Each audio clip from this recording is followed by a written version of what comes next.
Mistakes happen to everyone, including on the job. And you know, it can be pretty upsetting to mess up at work for the boss and for the employee.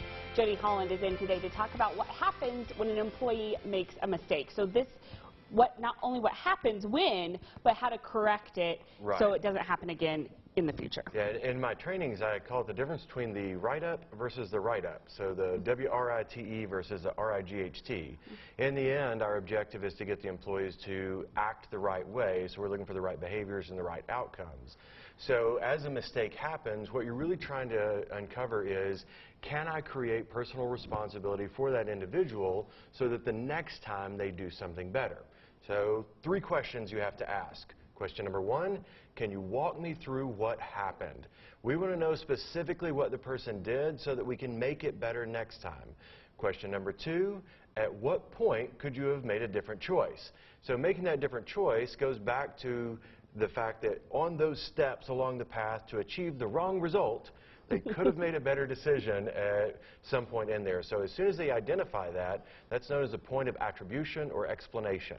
And the 3rd question is, what will you do next time? Well, that's all we want to know. And this works in any situation, whether it's parenting or with your employees or anything else.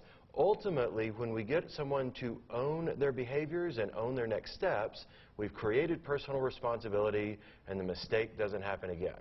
Okay, don't you think, too, that tone is really important when you're engaging in these sorts of conversations? Absolutely, because if you go in with a, what happened? It doesn't matter what questions you're asking, right? Yeah, so you have to stay very calm and very open to receive feedback from that person. So as you ask the question, you just want to know, can you walk me through what happened? Stay very calm, focused on the person, and listen effectively.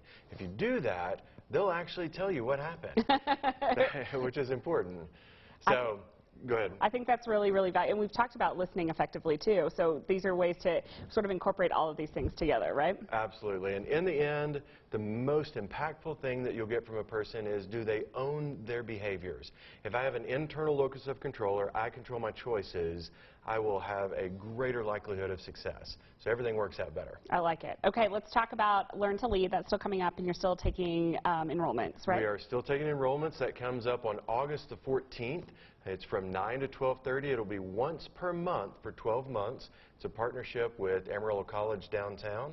So go to Eventbrite and look for Jody Holland, or replace the www and put jodyholland.eventbrite.com, and it takes you right to that page. Okay. We'd love to have people there. The class is starting to fill up, so people need to get on and register as soon as they can. I love it. And this is for anybody, really, right? Anybody in a supervisory or a management role that would like to improve their skills, or anybody that owns their own business that is trying to get greater performance out of their people. I like it. All right. And remember, you can always get those tips from Jody as well. Just text Jody to 66866. Thanks for coming in today. Thank you. Appreciate it. We're going to talk about these new books coming up next time. I'm excited about that. Okay. Coming up next, before their show tomorrow, we've got live music from Next to Kin. Stick around.